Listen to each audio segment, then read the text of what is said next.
Hello again. It is Crew Call presented by Flow Racing, your digital home track, the home of NASCAR roots. You can find out more at www.flowracing.com. We are so glad that you joined us. Steve Post here, pit road reporter for Motor Racing Network, joined as I am each and every week by 25-time winning crew chief, championship winning crew chief, Todd Gordon. Hello, Todd. How are you? I'm doing great. Fantastic. We've got the gray shirt memo. Yeah. So we're matching gray shirts here. So, well, which, you're a Penske guy, so you know the buttoned up, the look. We got to have it here. Yeah, you got to have it. Well, this week I cooperated. So. There you go. There you go. Exactly. What's your hot takes out of Richmond and the Rodney and Kevin show that we're seeing here recently? But what's your hot takes out of Richmond? I think it was a pretty cool race. Saw some different strategy pieces play out here. And we didn't see it come to fruition. I think that's one of the things that I kind of lean back on. Had that early caution. There were two cautions early in the final stage at Richmond. The second one, I don't think the guys had but probably 5-6 laps on their tires. But you saw about 10 guys come to pit road. Ryan Blaney was one of those. The 11 car was one. Yeah. The 20 car was one. There was a Gibbs kind of push to doing that as well. I felt like the 19 came. I think most of the Gibbs guys came, but and that set them up to be a little bit different on strategy. Right. It was interesting. We only saw Brian Patty try to play the single stop in stage 2, or I guess it was stage 2, and a pit road penalty didn't let that play out for him. So cool to see. The 20 car was on a tear there at the end. Yeah, and to run Kevin down from 4 seconds back in the last 20 laps. I didn't think he'd get there, and he did. Been interesting if 11 car, if Denny's pit crew had performed. They had a 14-second pit stop on the last pit stop. Didn't get it looked like the left side didn't get high enough for the left front tire to get off. He was ahead of Christopher Bell. Right.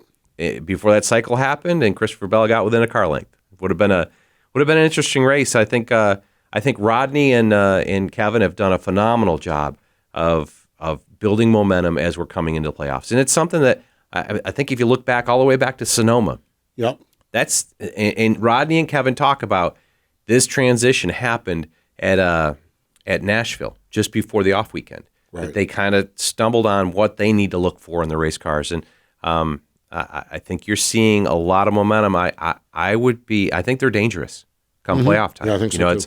Last year they were, everybody said it was an off year for them. We all forget that they accumulated the most points of anybody outside of the top 4 because they ended up 5th in points. Right. Of all the playoff cars. Right, you're right. On an off year. So with a little momentum going right now, I keep my eye on that 4 car. We've watched this, and we had a conference call yesterday previewing Watkins Glen, and you mentioned something about this team, and I want to do a compare and contrast, and the key word is execution. Yeah. You can have great race cars, you can have the best crew, best driver, everything else, execution. Compare and contrast the 4 car versus the 11 car. Oh, it's night and day. Yeah. I feel like in several ways. I think if you look at it, that the 11 cars actually got, I would say overall, probably the best raw speed at this point in the garage. There are like times if you look at the end at of these races, after they recover. They recovered from a pit road penalty at Michigan to finish, 3rd or 4th? Yeah. Started 23rd on the last green flag run and drove his way through the field to 3rd. I mean, speed is so good. If you look at it, I feel like the 11 car, if you ask me who's got the most just performance right now in the last 4 or 5 races, 4 or 5 races, the 11 car. Who's got the worst execution? The 11 car. And that's not a pick on. It's just they've had pit road issues, and they've had issues, and that's what, and that'll cost you come playoff time. That's something that Chris Gapehart's got to get on top of. And it's not Chris. Chris does a great job. We talked about it. And he does a great job, but the mistakes, you just can't have them. Kevin Harvick blew up at Sonoma at his team because they didn't execute. Correct. And everybody came back and was like, "Oh, Kevin's being," but look how that team responds to that kind of. Because the last 2 weeks has been a great race car, great driver, all of those things. But execution has put them in the spot where they control both races. Yes, they have had competitive race cars. Right. They have executed at a level that others haven't and put themselves, and they've had some luck. I mean, I don't mean it wrong. I mean, No, that's part of this. You've got to put the whole thing together. But the 20 and 1 car, running into each other on the last run on the cycle when Kevin was coming to pit road. Right, exactly. I mean, that took two of the guys out that he was racing with. But I for Kevin and Rodney to be finishing the season where they're at with this momentum coming into the playoffs, when they know how to play the game of the playoffs, it's going to be a fun ride to watch what happens. I think so too. I think they are dangerous in the playoffs, and I think even when you look, probably the most similar track. We're a long way out here to Phoenix is Richmond, and you just look at who had the speed, who won the races there. Who knows? And their history there. And their history there, exactly. So stay tuned. Going to be fun, that is for sure. And speaking of fun, we've got a fun show tonight. We're going to talk to two different crew chiefs. We're going to talk to Ryan Sparks. He's the crew chief over at Spire Motorsports for Corey LaJoie.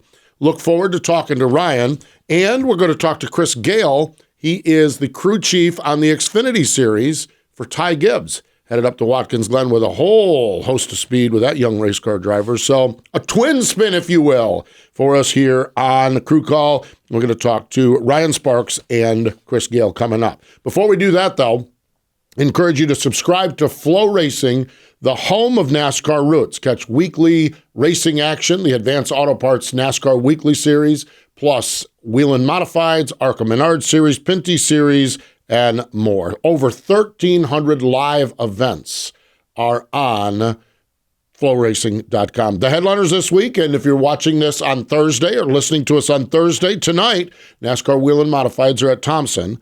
Saturday, the ARCA Menards West Series is at Evergreen Speedway out in Washington. And boy, one you're going to want to catch on Sunday, the ARCA Menards Series on the Mile Dirt Track in Springfield, the Illinois State Fairgrounds, one of their iconic races for the ARCA Menards Series. Weekly racing also, Riverhead, Berlin, Jennerstown, Langley, South Boston, Florence, Bowman Gray, and we wrap it all up late Saturday night into Sunday morning for you night owls racing from Alaska Raceway Park. So I got back from a dirt track about a month ago and just clicked on the Flow Racing, and sure enough, watched a little bit of the racing action at Alaska Raceway Park. Spectacular view. Spectacular views around that place. Awesome. It is cool. So you can find out more at www.flowracing.com/GoMRN. That's flowracing.com/GoMRN. Stay with us. Ryan Sparks joins us next.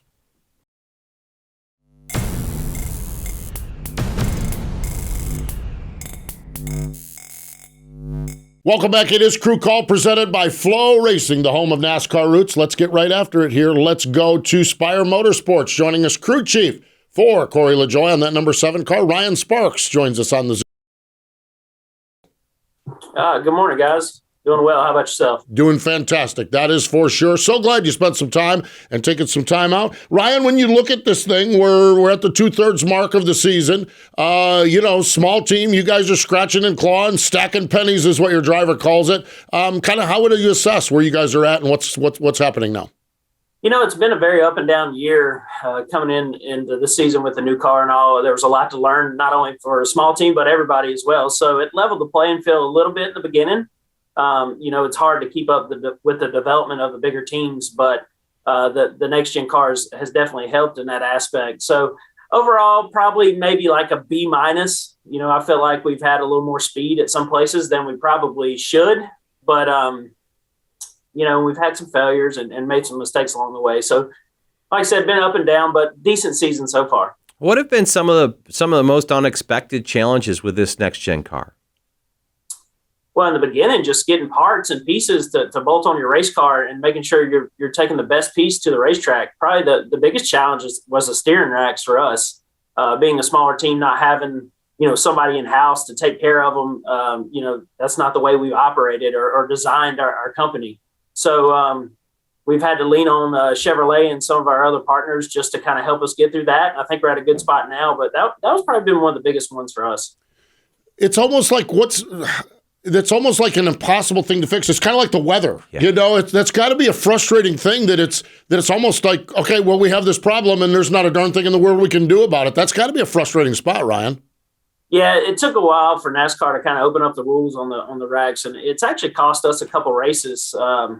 You know, it's you get a brand new piece that you're supposed to be able to bolt on, and it takes quite a lot of work to make it. You know, I'd say ready to go on a cup car, which you know these parts and pieces are put through a lot of stress through these long races and these heavy race cars. So you know, it makes me a little worried with limited practice each and every week and just hoping we did everything right.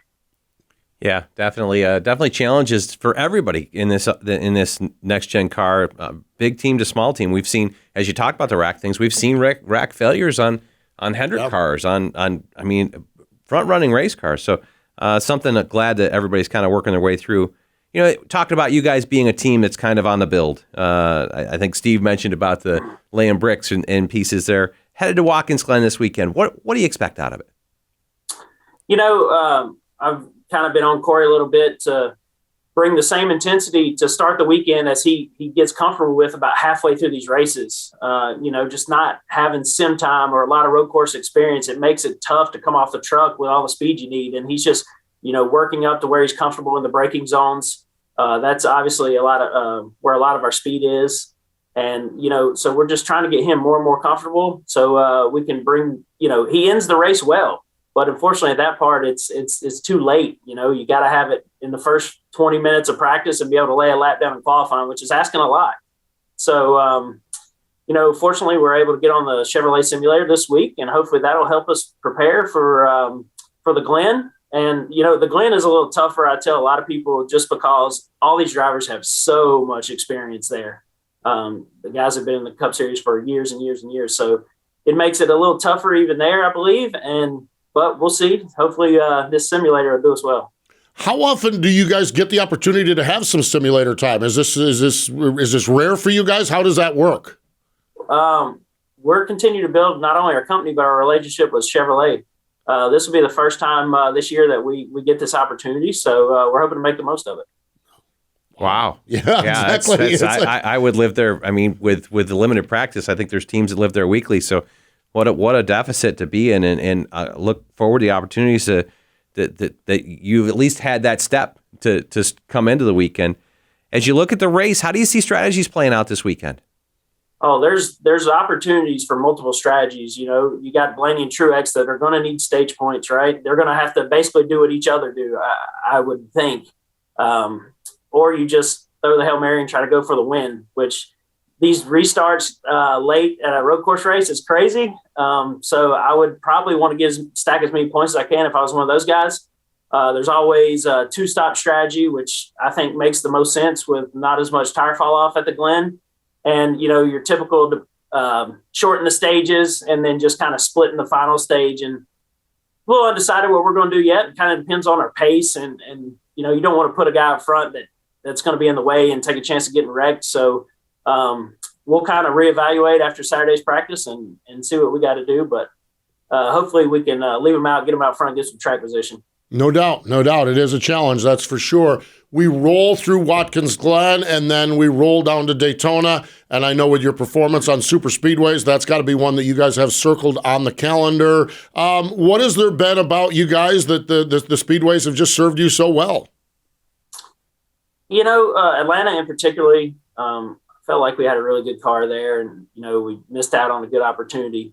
But it's so hard when you don't race up front consistently to go up there and beat these guys that do that. You know, I think Corey gained a lot of respect that weekend, just showing his capability and what we can bring to the racetrack as a company. So, you know, hopefully we can build on that on Daytona, and more guys will be more comfortable around Corey and help him in the draft. And hopefully we can be there at the end and have a shot. Do you see it? I mean, I always talked about Daytona summertime handling. I would think Atlanta was handling as well. Do you see correlations from Atlanta to Daytona that are different than what Daytona to Talladega was in the past?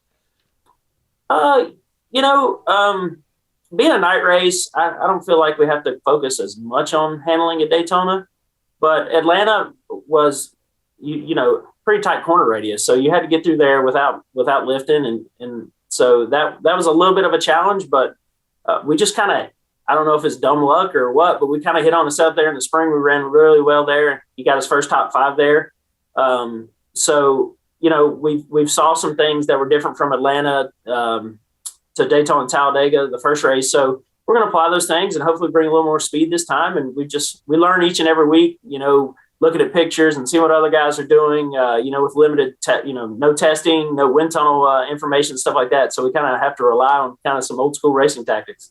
Neat stuff, that's for sure. When you look at Daytona, when you look at your program, Ryan, you've talked about it as building bricks, brick by brick. And there's the various kind of racetracks. There's super speedways and short tracks and road courses and intermediates and smooth tracks and rough tracks. You guys, obviously, the foundation brick is the super speedway right now. How do you build around that? What other things do you work on to complement those, not giving up on those, knowing those are your best opportunities at this point, but how do you build around that? I think the biggest thing we need to focus on is qualifying. Track position is so important in these races. And, in years past, short tracks have kind of been a little bit of an equalizer, and that hasn't really been the case this year. We've actually struggled pretty bad on short tracks. Felt like we made a pretty decent gain this past weekend in Richmond, even though the results don't show it. We were kind of bit by the qualifying equation or whatever, where we went out early from the week before and how they kind of split it up in 2 groups. It didn't work out. And literally every car that went out after us was faster. So that was a bummer. I felt like, we had about a 17th to 20th place car, which is kind of outputting our coverage a little bit, and we just weren't able to capitalize that and overcome the track position deal. But, qualifying is our main focus. If we can do that a little better, I think we have enough speed to stay up and race those guys inside the top 20. So as you look at 11 races left in the season, I guess it's 12 this weekend, right? Yeah, there we go. Yeah. As you look at 12 to go, what are your goals for the next 12 races? Just to gain confidence going into next year and just continue building our notebook and build our team stronger. We got to continue to learn. These seasons are so long and people get burnt out. Fortunately, we got a really good group here at Spire, and they thrive on being the underdog and want to keep pushing. So that's awesome. We're already putting plans in the off season, how we think we can make our program better, but really just not giving up and keep digging the last 11 races. There's a few guys we can catch in points. We want to do that. Unfortunately, we're a little further back than we'd like to be. And even if we won Daytona, I don't think we'll get to the top 20 and wouldn't make the playoffs anyways, unfortunately, but we're still going to lay it on the line and try to get a win. So you talked about the grind that you've been on. I mean, really, everybody in Cup has been on a nonstop grind since the Olympic break last year. I mean, you ended the season at Phoenix and turned right into getting this car to go and all the testing you did in the off season.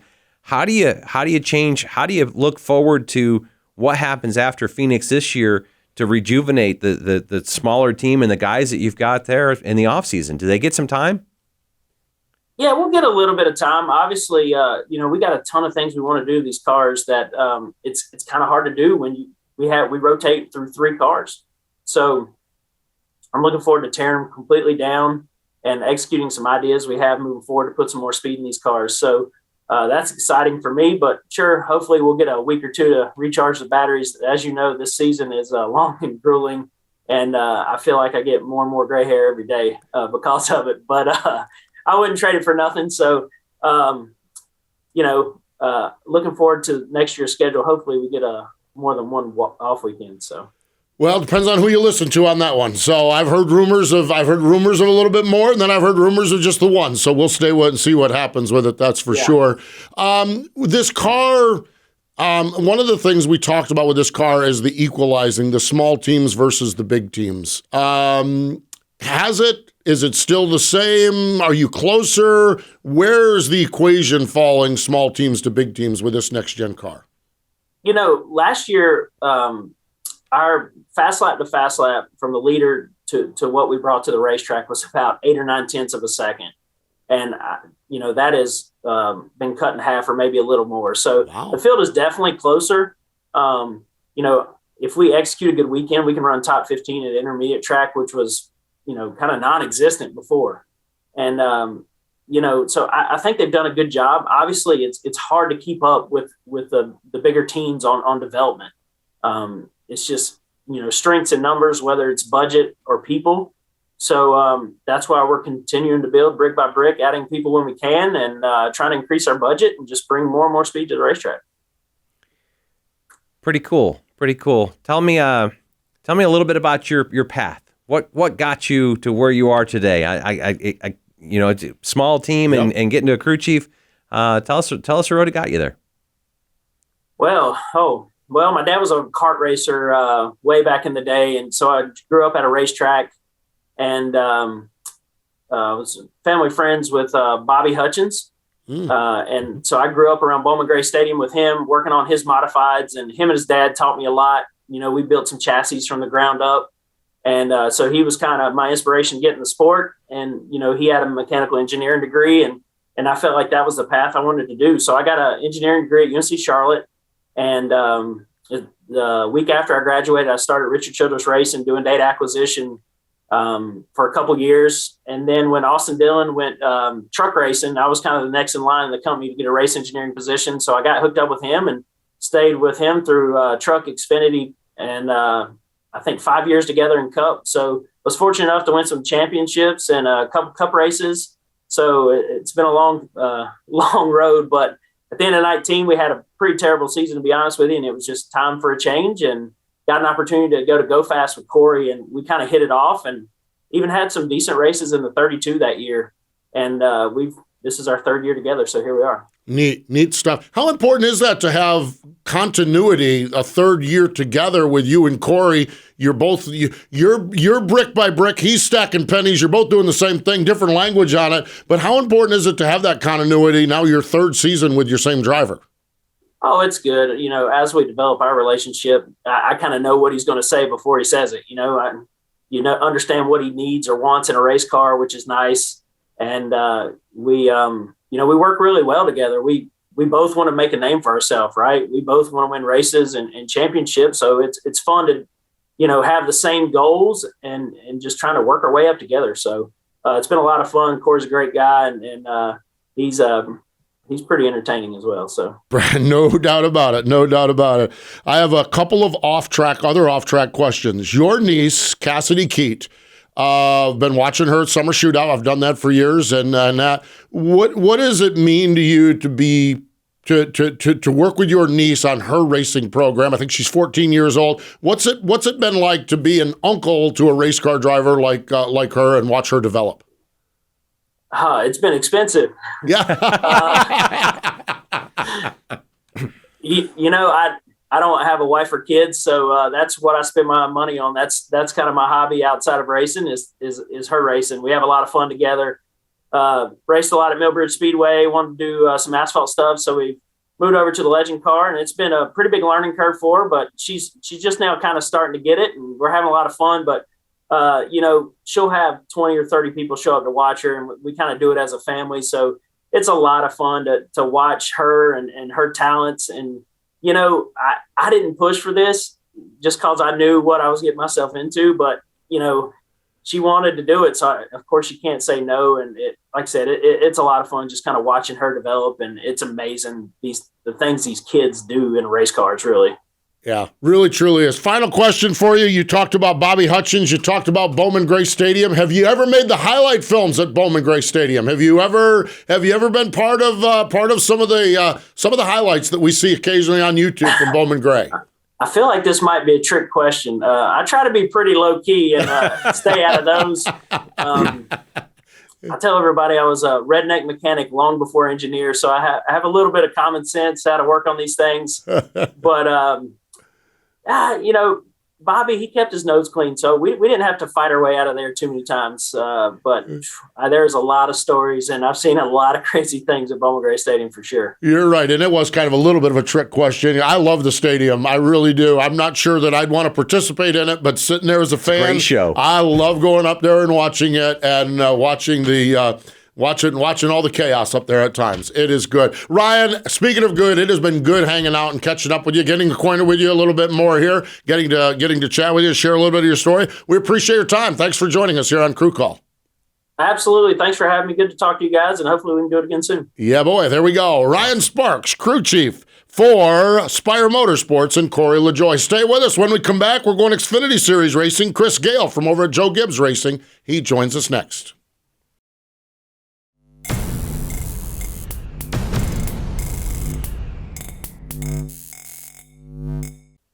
Welcome back. It is Crew Call presented by Flow Racing. We're going to continue with the hits here. Joining us from over at Joe Gibbs Racing, crew chief for Ty Gibbs on the Xfinity Series, Chris Gayle joins us. Hello, Chris. How are you? I'm doing great this morning. You guys doing good? We are doing well, that is for sure. I would dare say it's got to be fun this year. I mean, and you had a fun year last year. Xfinity Series, winning lots of races with a variety of drivers. This year, Ty Gibbs winning a lot of races, 5 wins. Kind of assess how it's been and how much fun you're having over there. Yeah, it has been good, right? Like, so last year, going with all these different drivers was a whole different feel, right? You got a mix of someone different all the time, but probably the most consistent was Ty, right? I think he ran 18 races for us. So we did get a good feel of what he was bringing to the table and kind of dealing with him. So you go into this year and expectations are high, right? And you say it's going to be fun, but you got lots of pressure, right? This is Coach's grandson. He won 4 races of the 18 last year. Like, how are you going to keep that winning percentage going very long, right? That's a tough one to keep on the mark. So thankfully, I think we're pretty close to that again this year. So at least expectations, we're hitting the status quo, what was expected at least for this year. But it is fun, you know. And then coming off last week at Michigan, where we didn't think we had the strongest car, but we could gain some track position and hold guys off, and then get to enjoy that win for 2 weeks with an off weekend for us last weekend.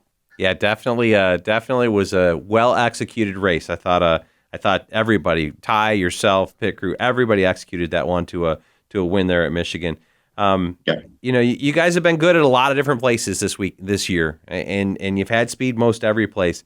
I definitely look for you to be in the hunt this weekend at Watkins Glen.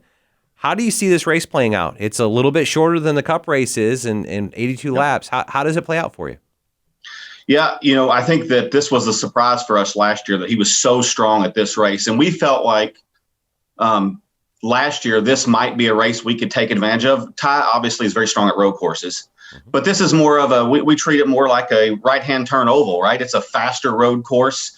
We can do some things that we thought with the car that others might not be willing, and especially last year where we had nothing to lose. We were just going in to try to win races, weren't really going for points.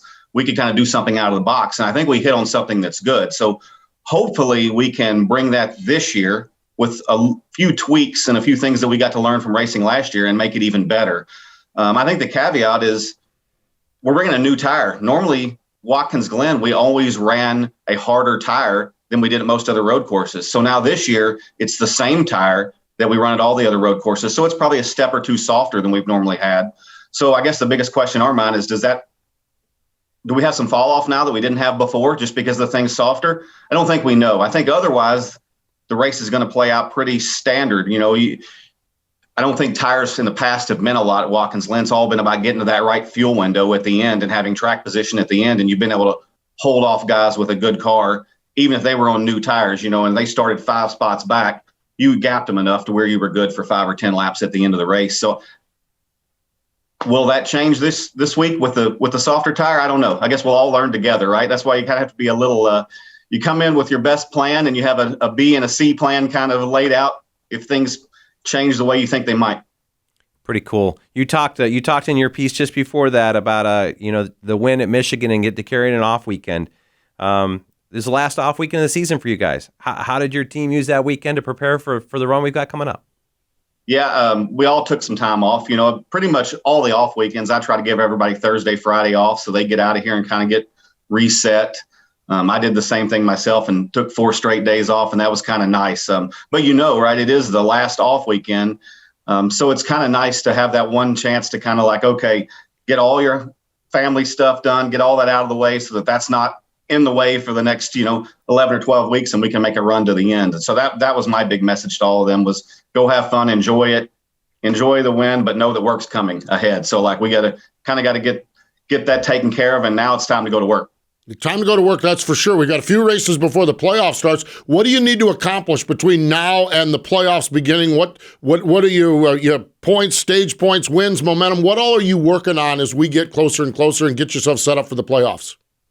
Yeah, I think it goes without said, playoff points, stage wins. That's great, right? But I think that there's a pretty tight three-way battle for the regular season championship.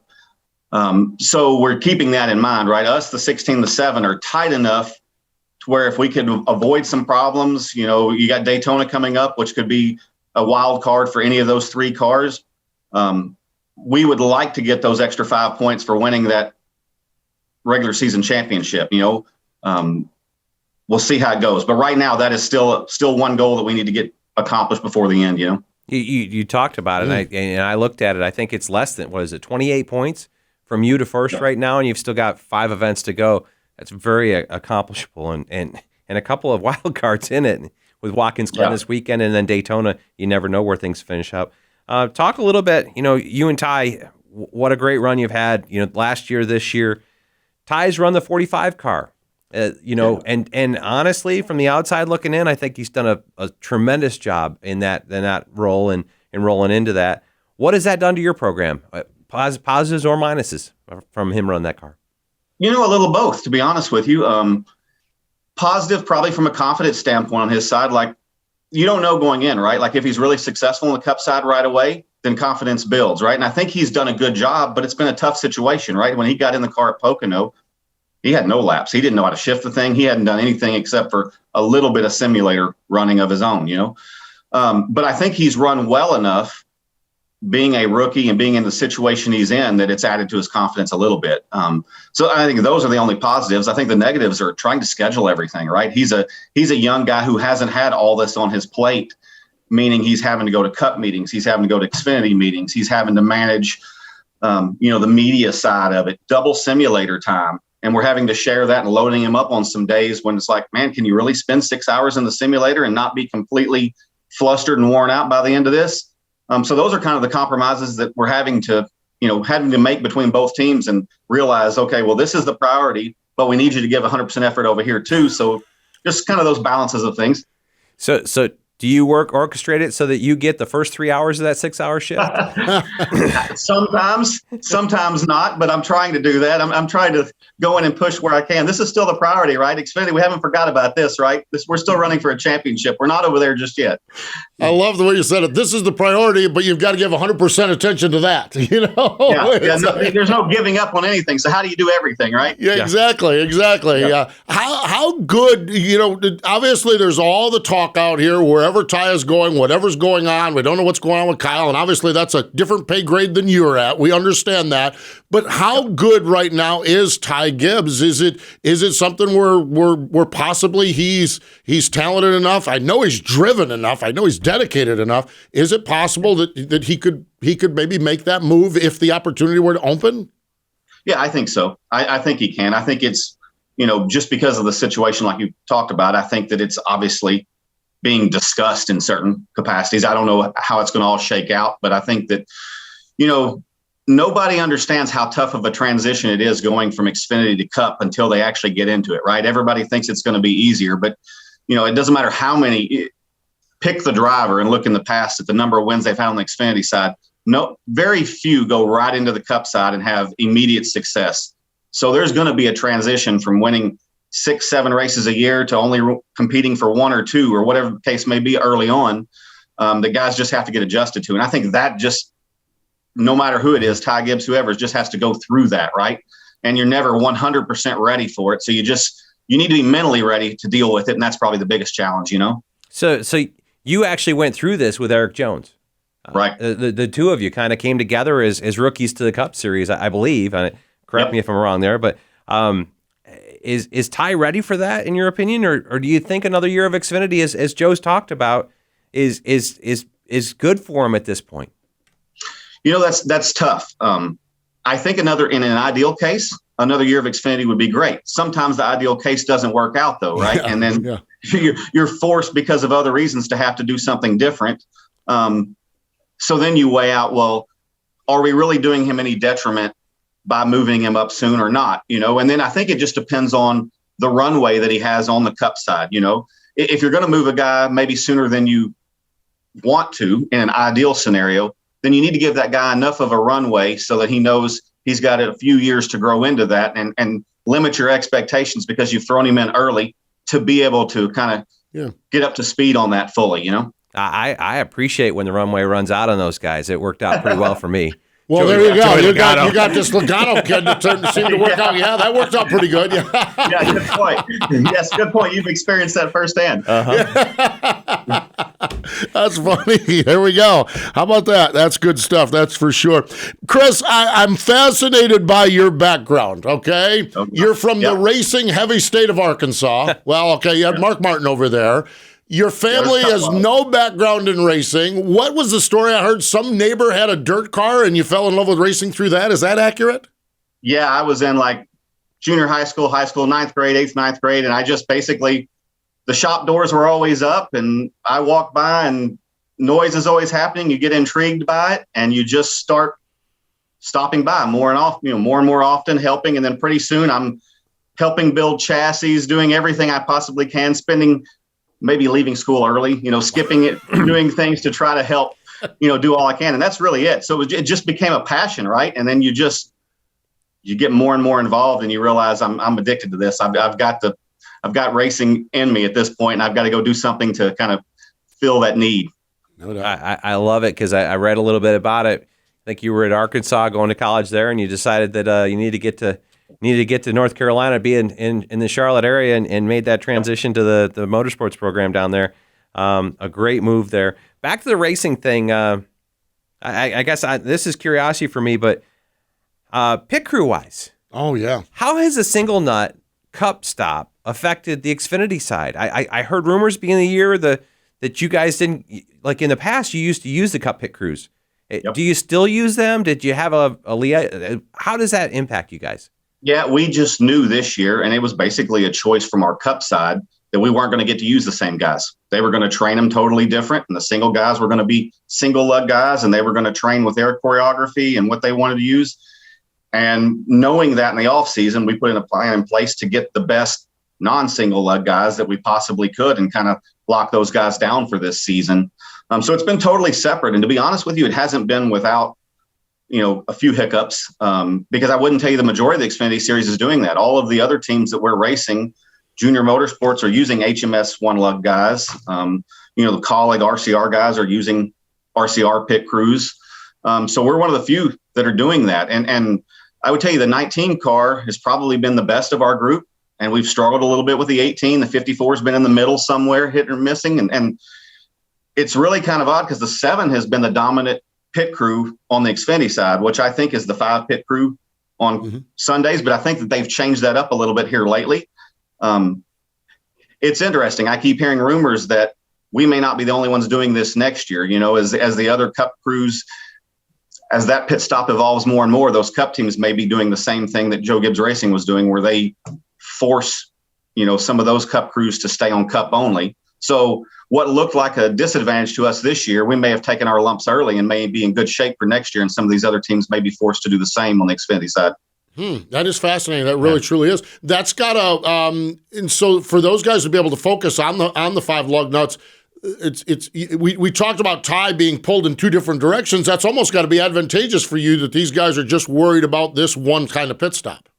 Yeah, for sure. They practice only 5 lug stops all week long. We have a separate pit stop practice for them. So I don't want to say it's become 2 organizations because it hasn't. It's still part of Joe Gibbs Racing and they still handle that, but they treat it totally separate, and completely separate group of guys, completely separate pit stop choreography practice group. So it's kind of one off. We'll see. I don't know that NASCAR wants it necessarily that way because it is an additional cost, right, to the teams. But I don't know how you do it, when without mandating something, right? When it becomes specialized on one side, then the important side kind of takes that and optimizes it even more. And we kind of get stuck having to re-optimize or continue down the old path for this side. And just to clarify it, like it's not just the changers, it's all 5 guys, right? It is all 5 guys. Yeah. I think there's some fuelers and stuff that might go back and forth, between the 2 series a few times, not consistently, but they're able to switch those guys out a little more.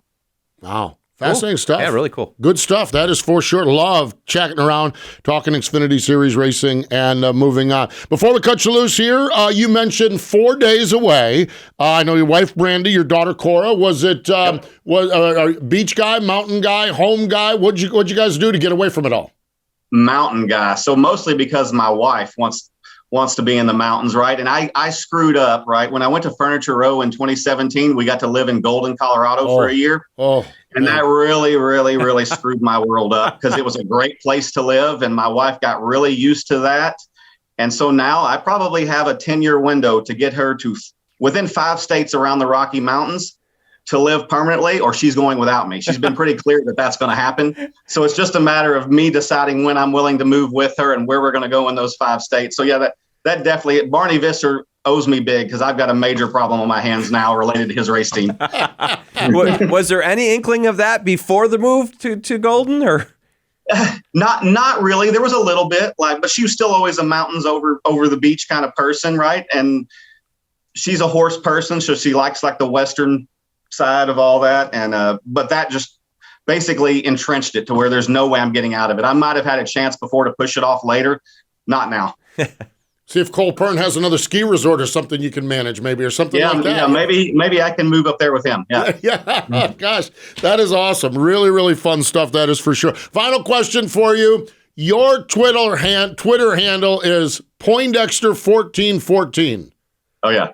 Why? What's the story there? Okay, so long story. When I first moved here to North Carolina, I was working for the Craigs, which is the CNC boiler. Oh, yeah. So, yeah, Rodney Childers drove for him, right? So after that, Jeff Fultz drove for them. And I used to ride around in their toter home. We would be riding to and from a race, and I would have my computer on. At the time, I wore glasses, and I'm typing away on the computer. And Jeff Fultz is like Poindexter, the cartoon character, right? The little nerdy cartoon character. He's like, Poindexter, what are you working on over there? And he would just always give me grief about working on something on the computer.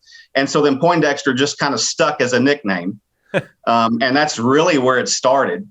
And thankfully, it hasn't followed me over here to NASCAR racing. Like some people that know the story every once in a while will give me grief about it. But it just started. I created the Twitter handle really the beginning of Twitter when I didn't think I was going to use it very often. I still don't use it much.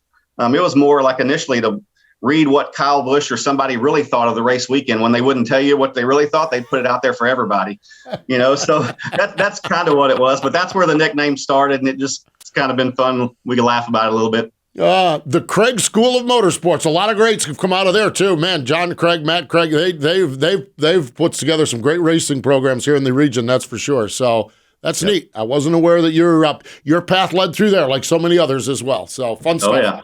Man, it's really cool. Well, I'll tell you what, Chris, it's been great hanging out. We appreciate you taking some time. We'll see you up at Watkins Glen this weekend. And thanks for joining us here on Crew Call.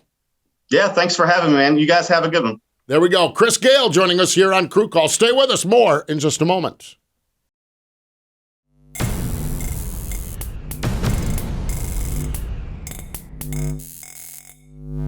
Crew Call presented by Flow Racing, the home of NASCAR roots, continues on. So glad you joined us as we put a bow around this one. A couple of 49ers with Ryan Sparks and Chris Gayle. My daughter is a senior year at Charlotte, so I always get a kick and love that. And driving across campus, see the motorsports school, the Alan Kowicki Library and everything there. So UNC Charlotte, a great program, and good to have a couple 49ers. And a lot going on with the Cup Series with Ryan Sparks and with the Xfinity Series with Chris Gayle. Fun stuff, that's for sure. Yeah, definitely. And a glimpse into more of what it takes on different avenues, right? Ryan being at a kind of a small team that's trying to build things forward. You talked about brick by brick, and you're just seeing a little bit of what their path is and what they're focused on. And Chris Gayle, been to Cup, back to Xfinity. He made no bones about it. He's tied up with the grandson. There's pressure there when Grandpa's signing your paycheck. But what a great job he's done with that program. I mean, as they've taken the lump going back and doing the all-star piece where they had, seven different drivers and one with several of them. Now a contender every week, third in points, I think 28 to go. A good focus going forward. What a great insight to what's going on that side. It's a fascinating journey. Crew chief journeys are fascinating. I always find it interesting, and you're right. He had this step. he had this step a couple years ago with Eric Jones Mm-hmm. to Denver with Furniture Row and then over to Joe Gibbs Racing. They won twice, won a Southern 500, won a July race down at Daytona. And then you find yourself in the Xfinity Series. And I think in complete honesty, I don't think Chris was all that happy about that. But he took the opportunity. He wrapped his arms around it. And by God, I mean, if he's not in line for some kind of a cup job with what he's done with a bevy of drivers and with one driver, I think he's just put himself in a spot where maybe something else will open up for him to get back on Sunday afternoon work. Yeah, and he's got like a 5 to 10 year window to make that happen. He's got to right? get that done because Mama's moving to the mountains. The real boss is going to move to the mountains, is what he said. But he's done a great job. Yeah. And I think that's one of those lessons that I think, for the listeners out there is, life's not always happy. But you got to take the opportunities that are in front of you and make the best of them, and you see where they take you, and you never know that path may not make sense to you till later. So, really cool to see the success that he's had after the bumps that he's had in the road. Yeah, I think one of the other lessons are there are 3, 4, 5 really good organizations that when you get with them, you want to stay put. Mm-hmm. And you were with one of them with Team Penske, and I think he is with another one that this might not be the decision, and you might want to fly off and pop off and say, hey, I can go find a crew chief job somewhere else, and Chris Gayle probably could have found a crew chief job somewhere else. Yep. But here he is and rebuilding, and I'm telling you what, if I don't know what the plans are for the future. Nobody knows exactly what the plans are for the future. But if he's not setting himself up for another crack at Sunday afternoon, then nobody is, because he is at the top of the game on Saturdays. Yeah, doing a great job, and what a great interview. He's great guy. He's just a ton of wealth and knowledge, and willing to share some. Great stuff, that is for sure. And we are going to have great stuff this weekend from Watkins Glen. Love our trips to the Finger Lakes. We start on Friday evening, actually, 6 o'clock Eastern Time. The General Tire delivers 100 for the Arkham Menard Series. Saturday, noon, Cup Series practice and qualifying at the road course. 2:30, the Sunoco Go Rewards 200 for the NASCAR Xfinity Series. And Todd, look forward to you joining us on Sunday, the Go Bowling at the Glen for the NASCAR Cup Series. 2 o'clock, we're going to have a good time up at Watkins Glen watching the cars go around, watching the strategy, see when they pit, when they don't pit. Always fun when you join us on the Motor Racing Network. Looking forward to it. This will be a challenge for me. It's a first time I've done a road course event. Usually you sit up in the booth and you can see everything.